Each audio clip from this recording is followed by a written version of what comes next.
Ridwan Kamil. Ridwan Kamil yang memiliki latar belakang arsitek berhasil mengembangkan kota Bandung menjadi kota kreatif dan inovatif. Prestasinya menjadi wali kota Bandung ini mengantarkannya menjadi gubernur Jawa Barat periode 2018 sampai 2023. Nah, lalu gimana sih profil lengkap Ridwan Kamil? Yuk simak videonya. Memiliki nama lengkap Muhammad Ridwan Kamil atau akrab disapa Kang Emil ini merupakan pria kelahiran Bandung 4 Oktober 1971. Ayahnya, Aceh Misbah Muhyiddin adalah seorang doktor yang juga dosen di Fakultas Hukum Universitas Pajajaran. Dan ibunya, Cucu Sukaisi adalah seorang dosen di Universitas Islam Bandung dan juga staf ahli LPPOM MUI Jawa Barat. Gak banyak yang tahu nih bahwa Kang Emil masih keturunan tokoh pesantren di Jawa Barat loh. Adalah kakeknya Kiai Haji Muhyiddin, seorang ulama karismatik yang mendirikan beberapa pesantren di Subang dan Sumedang. Berasal dari keluarga pengajar tidak membuat Kang Emil hidup dalam kemewahan. Ia pernah menjadi penjual es mambo untuk memenuhi kebutuhan uang jajannya. Anak kedua dari 5 bersaudara ini sejak kecil gemar membaca komik dan mempunyai cita-cita menjadi seorang arsitek berskala dunia. Ketertarikannya pada dunia arsitek tidak lepas dari peran ayahnya yang sering mengikuti seminar di luar negeri. Nah, setelah pulang ke tanah air, sang ayah sering menunjukkan potret keindahan gedung-gedung di negara yang dikunjunginya. Selain itu, masa kecil Kang Emil dihabiskan di kota kelahirannya, Bandung. Pada usia 7 tahun, orang tua Kang Emil memasukkannya ke SD Banjarsari 3 yang berlokasi tidak jauh dari Balai Kota Bandung. 6 tahun kemudian, Kang Emil melanjutkan di SMP Negeri 2 Bandung dan lulus pada tahun 1987. Kemudian, melanjutkan di SMA Negeri 3 Bandung di Jalan Belitung. Semasa SMA, Kang Emil dikenal aktif mengikuti berbagai kegiatan organisasi sekolah, di antaranya OSIS, Paskibra, dan klub sepak bola. Di sekolah yang terbilang favorit di Bandung ini, Kang Emil selalu mendapatkan ranking 5 besar loh di kelasnya. Lulus dari SMA Negeri 3, Kang Emil meneruskan cita-cita masa kecilnya dengan mengambil jurusan Teknik Arsitektur ITB tahun 1990. Semasa kuliah, ia pun aktif dalam kegiatan mahasiswa dan seni.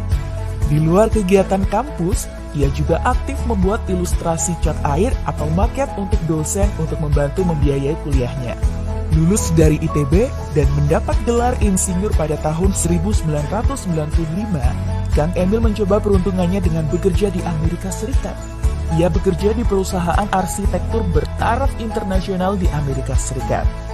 Kemudian, di tahun 1998, Kang Emil mendapat beasiswa University of California, Berkeley, Amerika Serikat. Selama kuliah di Amerika Serikat, Kang Emil bekerja paruh waktu di Departemen Perencanaan Berkeley hingga kemudian ia lulus dan meraih gelar Master of Urban Design pada tahun 2001.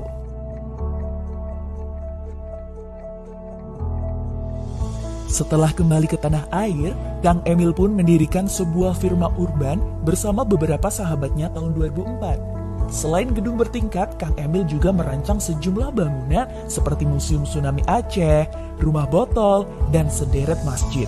Masjid yang ia bangun tidak hanya di Indonesia loh, tapi juga terdapat di sejumlah negara.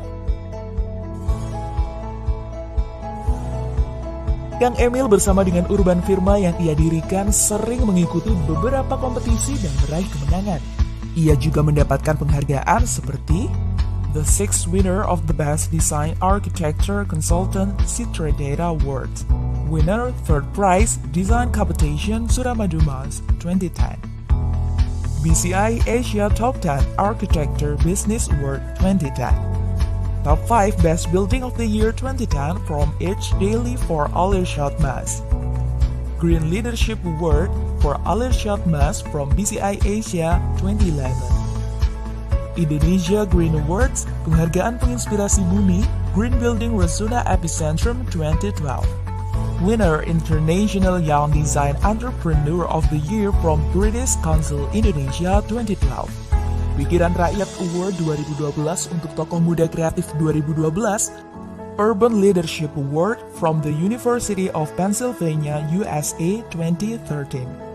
Selain berkecimpung di dunia arsitektur, ia juga mengabdikan dirinya di dunia pendidikan dengan mengajar di jurusan Teknik Arsitektur ITB hingga tahun 2013. Pada tahun 2013, Kang Emil memulai karir politiknya saat terpilih menjadi wali kota Bandung. Ia bersama wakilnya, Odet Muhammad Daniel, diusung Partai Keadilan Sejahtera dan Partai Gerindra. Pasangan ini memenangi Pilkada Kota Bandung dengan perolehan 431.130 suara. Sejak pertama kali menjabat sebagai wali kota Bandung, Kang Emil yang hobi bersepeda kerap menggunakan sepeda sebagai alat transportasinya. Biasanya, sepeda itu ia gunakan dari rumah ke kantor atau dari kantor ke tempat rapat yang jaraknya tak begitu jauh. Menurutnya, dengan bersepeda, selain membuat tubuh menjadi sehat, juga membuatnya mudah untuk bisa berkomunikasi dengan warga Bandung. Di bawah kepemimpinan Kang Emil, segudang prestasi dan penghargaan telah diraih pemerintah Jawa Barat loh. Salah satu penghargaan yang ia terima adalah dinobatkan sebagai wali kota terbaik tahun 2017. Berkat pengalamannya sebagai wali kota Bandung, membawanya kembali dalam Pilkada Jawa Barat 2018. Kali ini, Kang Emil mendapatkan dukungan dari Partai Nasdem, Partai Persatuan Pembangunan, Partai Kebangkitan Bangsa, dan Partai Hanura. Berpasangan dengan UU Ruzhanul, mereka berhasil menjadi gubernur dan wakil gubernur periode 2018 sampai 2023. Sebuah prestasi pun kembali Kang Emil torehkan ketika ia berhasil menjadi gubernur terbaik tahun 2019. Pengakuan internasional pun diraihnya melalui inovasi pemerintahan dan leadership skala Asia Pasifik dari Golden Cider tahun 2019. Walaupun menjabat sebagai seorang gubernur, Kang Emil adalah pribadi yang gak neko-neko loh. Begitu juga dari segi makanan. Ia lebih suka makanan-makanan sederhana seperti telur ceplok dan tahu goreng. Ia juga mengaku mengagumi sosok Bung Karno. Dan apakah kalian tahu, saking mengidolakannya, Kang Emil bahkan mengaku memiliki 6 patung dan 34 lukisan Bung Karno dalam berbagai pose. Selain itu, Kang Emil sangat melek teknologi dan aktif di sosial media loh. Ia memanfaatkan sosial media sebagai wadah memperkenalkan diri dan memperkuat citra dirinya. Di kalangan masyarakat khususnya anak muda, popularitasnya sangat tinggi. Cara berkomunikasinya cukup unik. Beberapa kali menyempatkan membalas pesan-pesan dan komentar-komentar yang tidak biasa bahkan terkesan kocak dan memancing gelak tawa. Tapi, inilah yang menjadi keunggulan Kang Emil. Melalui sosial media pula, Kang Emil kerap memperlihatkan berbagai aktivitasnya dan berbagi informasi kepada masyarakat, terutama warga Jawa Barat. Media sosial yang Kang Emil gunakan juga sebagai salah satu cara untuk mendengarkan opini-opini publik sehingga ia bisa memahami permasalahan yang ada di lapangan. Di jejaring media sosial Instagramnya, Kang Emil memiliki 14,9 juta followers loh. Tapi, rupanya Kang Emil juga memiliki akun Instagram lain, yakni @rk_photos_library. Akun Instagram ini merupakan akun khusus yang berisi foto-foto hasil jepretan Kang Emil. Sedangkan di Twitter ia memiliki lebih dari 4,5 juta followers. Gak heran nih kalau analisis Drone Emprit yang bekerja sama dengan Lembaga Penelitian Pendidikan dan Penerangan Ekonomi dan Sosial atau LP3ES menyebut Gubernur Jawa Barat Ridwan Kamil paling banyak mendapat sentimen positif dari masyarakat di media sosial. Kesuksesannya sebagai Gubernur Jawa Barat yang karismatik dan asik membuat Kang Emil ikut berperan dalam film Dilan 1990 besutan sutradara Fajar Bustami. Dalam film ini, ia berperan sebagai seorang guru. Meski tidak tampil banyak dalam film tersebut, namun penampilan Kang Emil rupanya ditunggu-tunggu oleh banyak orang loh.